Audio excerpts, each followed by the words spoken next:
Hello and good morning to everyone.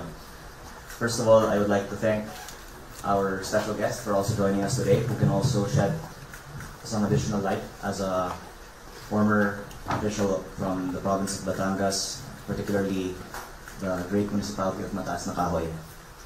Today, I will discuss how Congressman Edwin Garjola is the top DPWH contractor in Congress today, yet has not gotten as much attention as former Congressman Zaldico or the Vizcayas. My first point is that companies linked to Congressman Garjola bought an estimated 22 billion pesos of projects in the 2025 DPWH National Expenditure Program based on documentary evidence that we have obtained, and then conspired for DPWH to rig the bids and award them to his companies. This is based on a list that I got from former DPWH Undersecretary Cabral of projects in the 2025 NEP as of August 30, 2024, where there is a group of projects tagged CENTI 20 billion pesos of projects that, if you are to research on the DPWH website, almost all coincidentally were awarded to companies linked to Congressman Garjola. And another group of projects tagged Leadership, where I found at least 2.6 billion pesos of projects that were a year after the NEP was submitted to Congress, awarded to companies linked to Congressman Garjola. The 20B of projects in the CENTI 20 list as of August 20, 2024 were all awarded to these Garjola-linked companies. And in my own district, there are 4 in the municipality of Tui under Redicon Trading. The reason that I took interest in the link of Congressman Garjola to the 20 billion peso list of projects is because I know that the Redicon Trading projects in Tui are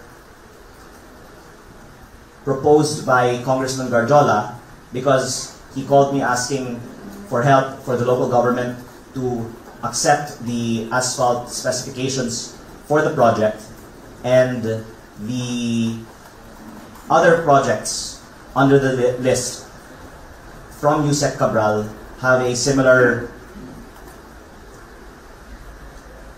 nature, mostly roads, from Redicon Trading, from SAng, from Newington, from other contractors linked to Congressman Garjola. But also in this list are projects from other provinces like Bohol, Cavite, Laguna, Negros Oriental, Occidental Mindoro, Palawan.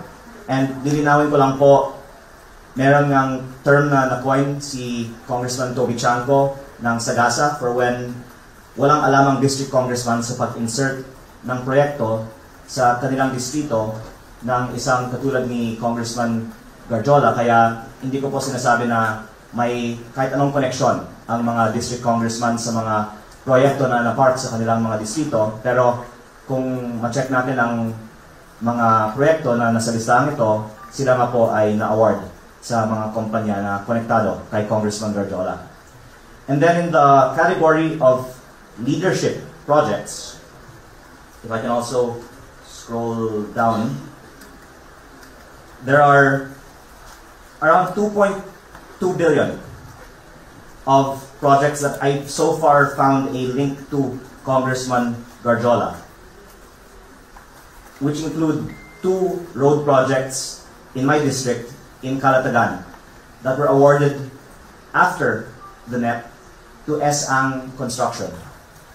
What this list tells me is that bago pang tinalakay ang DPWH budget ng Kongreso noong 2024, meron ng mga kasunduan na ang 20B plus na mga proyekto na ito ay para kay Congressman Garjola at siya ay somehow may connection sa mga napiling mga winning bidders sa mga proyektong ito, I wouldn't be able to establish from this documentary evidence that payments were made at this point, but the testimonies and the reports by investigative journalists like that from Rappler and Billionario, as published over the past few weeks, allege that there have been payments made for the buying of projects in this way. But what I can say is that the fact that these projects were grouped together in a list as of August 30, 2024, and a year later ended up being awarded to Congressman Garjola-linked companies, I think provides strong evidence saying that ginagawa ang budget pa lang, the likes of Congressman Garjola have been able to pre-order projects. Before the budget is even completed, Congressman Garjola was able to pre-order over 20 billion of projects from the DPWH. And again, the net is prepared by the DPWH, not Congress. And I think that former Secretary Manny Bonoan and Undersecretary Catalina Cabral can explain why the list as of August 30, 2024 somehow groups together the projects that ended up being awarded to contractors linked to Congressman Garjola. I am not making a definitive claim that I am saying there was already something agreed upon by the DPWH and Congressman Garjola. I am bringing out this documentary evidence and ask former Secretary Manny Bonoan, Undersecretary Catalina Cabral, and Congressman Edwin Garjola to kindly explain why these projects ended up being awarded to the companies and were grouped together in a list prepared a year before. And on the note of Secretary Bonoan that there is a leadership fund in the DPWH, if Secretary Bonoan could kindly explain if the tagging on this list of leadership projects is what he was referring to, because at least I can say that the two projects in my district, in Calatagan, Batangas, were awarded to a company of Congressman Garjola's family, SM Construction, and are tagged under this list as having been proposed by leadership. To this, I would also add that the ICI told me yesterday, and when I say ICI, I am primarily referring to former DPWH Secretary Dave Singson, who was the person that I was talking with at the ICI yesterday, that the ICI has not been given files from Yusek Cabral, only printouts, mostly of what they request, and has not been given unfettered access to DPWH offices or computers. Sana nandun pa ang computers and files na nasa opisina ni former Undersecretary Cabral. Sana walang nasunog, sana walang nabura. But the ICI told me yesterday they have not been given unfettered access to the office or the computers of Yusek Cabral. And I will say a little bit more about how this has narrowed the scope of the ICI's investigations to date. In light of this, the ICI expressed appreciation that for the first time, they received documentary evidence linking projects to proponents. And the team of ICI is actually in my office right now, reviewing the documentary evidence that I showed to them yesterday.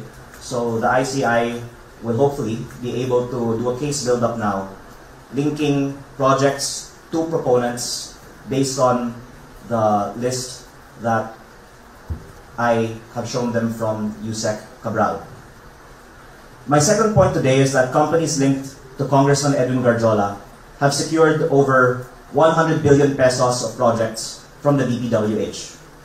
To use the example of my district, we have 794 million pesos of projects under two companies linked to Congressman Garjola. 280 million are under companies named to Congressman Garjola, S-Ang Construction, and 514 million are under companies not named but linked to Congressman Garjola, or only 1/3 of his projects are under his name. So I estimate that if in my district around 1/3 are under his name, perhaps roughly the same rule of thumb can be established, and other people who know more about how Congressman Garjola operates, like our friend, former Mayor G. Manalo Ilagan, could perhaps elaborate on that. But that our count on the projects of the Garjola named companies is around 34 billion pesos between 2016 to 2025, and was reported by PCIJ to be around 8 billion pesos from 2001 to 2010. So if there's, let's say, 42 billion pesos of Garjola named companies DPWH contracts, and around 2/3 of them are under companies not named to him, just like the example of the Redicon trading projects in Tuy, Batangas, it seems like a fair ballpark to say that over 100 billion of projects, just based on that logic, were awarded to companies under the supervision of Congressman Garjola. I would add that a former congressman told me that when he was with Congressman Garjola told him that he had secured over 100 billion pesos of DPWH contracts. So just weaving these together, I would say that that is a general ballpark. But that the difference, I think, of how he has done his DPWH contracting compared to other companies is that unlike other big contractors, many of his contracts are not under his name, just like some of the road projects in Mataas na Kahoy and Lipa, which are under, for example, CP Leoncio, but that for the knowledge of all the people there are, for all intents and purposes, for the benefit of Congressman Garjola. And these also, according to our count, include approximately 3 billion pesos of flood control projects among the Garjola named contractors. At least the projects that are primarily flood control, of course, road projects also have a flood control component in some cases, or drainage component, but it is not the case that there are no flood control projects under these companies. There are approximately 3 billion pesos of flood control contracts under these companies, and presumably more under companies not named to him. But that the majority of Congressman Garjola's projects are road projects, which is why I believe he has somehow been under the radar, because the top 15 contractors list focused on the budget for flood control. But if you look at budget for DPWH in general, I will like to clarify this. Secretary Dave Singson told me yesterday that their count is that Congressman Garjola's companies are the second largest contractor in the DPWH. So he is the second top contractor after the companies of former Congressman Zaldico, ahead of the Discayas, according to ICI Commissioner, former DPWH Secretary Rogelio Singson. That is not necessarily the official, publicly stated ICI position, but that was told to me by ICI Commissioner Rogelio Singson, that Garjola is number 2. And because number 1 is no longer in Congress, I believe that even the members of Congress will concur that the largest contractor now in Congress is Congressman Edwin Garjola. I think it's not even close. That now that former Congressman Zaldico is not in Congress, there is no congressman in the 20th Congress that has interest in construction companies that have as many DPWH contract amounts as Congressman Edwin Garjola. Therefore, I would like to bring up the following point. If Congressman Edwin Garjola is now the top DPWH contractor in Congress, why has the public heard little about him? For the same reason, people suspect that Congressman Garjola is being spared from DPWH investigations relative to his size because he is a congressman and that Congress is covering up for our fellow congressman. But the fact that I am giving this press con here in the House Media Center or press room is proof against this point, notwithstanding the fact that there is a power outage now in the House Media Center. The truth, though, is that Congressman Garjola is very wealthy and well-connected. Ipinagmamalaki niya na malapit siya sa kanyang ninong, former DPWH Secretary Manny Bonoan, and that he has a tendency to offer things using the resources at his disposal, and that is perhaps one hindrance to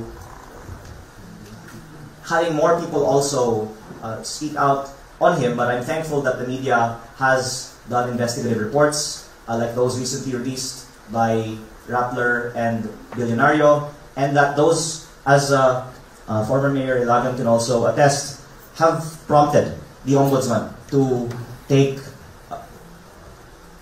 very decisive action in the past few days to look into the projects of Congressman Garjola. But Congressman Garjola remains in Congress and was here last Wednesday and actually appealed to another member of Congress to talk to me na wag pag-initan siya. And during our plenary session, one congressman gave his phone to me to talk to Congressman Garjola. And I asked Congressman Garjola to explain to me the source of the corruption in the DPWH projects in Batangas, and he told me na wala siyang alam tungkol sa korupsyon sa DPWH. Sila ay naghahanap buhay lang, pero wala naman siya alam tungkol sa korupsyon doon. And suggested na next week, meaning this week, mag-usap tayo kasama ni Speaker. Minsan, pinapalabas ni Garjola na binabackup siya ng House. But again, nagpapasalamat ako na sinabihan ako na anything that I say about Congressman Edwin Garjola is fair game. At para sa distrito ko naman ito. And I would like to convey to my fellow members of Congress, hindi ko naman hangad na napakarami sa atin dito sa Kongreso ay personal na maimbestigahan o makulong.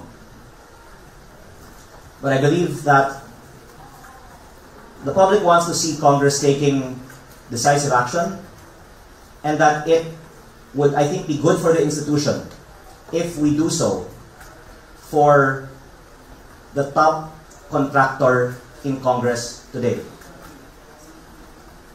If Congress takes decisive action, for example, to assist in the investigation on the insertions or the projects of which Congressman Edwin Garjola is a proponent, that will go a long way to build public trust in the ongoing investigations into the DPWH. And tayo ay nagpapasalamat din po sa Office of the Ombudsman dahil kinukumpirman nila na iniimbestigahan na nila si Congressman Garjola, and Mayor Ilagan can also answer questions about that. And I understand that the key to proving the claim that Congressman Garjola buys budgets from the DPWH to rig bids is documentary evidence. So this is my final point. My final point is that based on my meeting with the ICI and Commissioner Rogelio Singson yesterday, I learned that their investigation is focused on the 421 or so ghost projects identified by the AFP and PNP's and government's inspections. which are approximately 29 or 30 billion pesos in contract amounts. The ghost projects being investigated by the ICI are not even 1% of the DPWH projects of the past 3.5 years. And of course, there's such a huge volume of work in front of the ICI, and I hope that the budget needed for them to conduct all their work can be approved and given.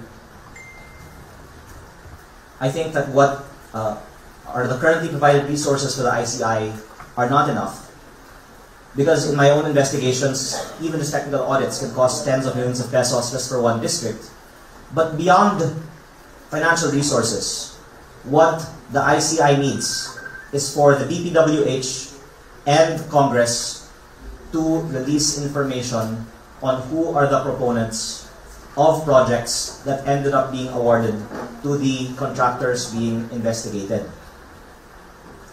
And again, if a contractor is guilty of those projects, this is one of the points that I would like the public to understand. If you do not have documentary evidence, what you can file cases on is ghost projects. Because your evidence is what you see on the field na walang proyekto. But if you're talking about cases on misdoings in the writing of the DPWH budget, of insertions by proponents who are then linked to the contractors who those projects are awarded to, you cannot do a case build-up on that based on site inspections. You need documentary evidence. And the documentary evidence, which is either lists of proponents, like I have shared today from Yusek Cabral, or even other communications, emails, or paper trails, which I hope are still in the computers and email accounts of the DPWH and Congress, are what is needed so that the ICI can go beyond just cases on ghost projects or even some standard projects, but can do case build-up on the largest congressman contractor today, Congressman Edwin Garjola. So I hope that that Congress will support. I'm thankful that they are allowing this press briefing, but I hope that Congress will support the needs for a full investigation into the projects that were allegedly purchased or in some way pre-assigned to Congressman Garjola, and that the DPWH will give unfettered access to the ICI to the files of Yusek Cabral, who will also be able to say a lot about how these lists ended up being translated to contracts being awarded to Congressman Garjola. I would also like to call on other members of Congress to come out with more information. I am pleased that in the recent investigative reports, myself and former Mayor Ilagan were named sources, but there are many other unnamed but confirmed sources by the media who conducted these reports. And even if it's off the record or if they are unnamed, if other members of Congress can also provide the media with their own experiences, I think that I can say this. The majority of the congressmen that I have asked if they have ever talked to Congressman Garjola about projects in their district say yes, because he's quite active in proposing to park projects in people's districts and offering parking fees for him to do so. And the evidence to pin down the top contractor in Congress is both in the documents that can be released and in the testimonies of other members of Congress.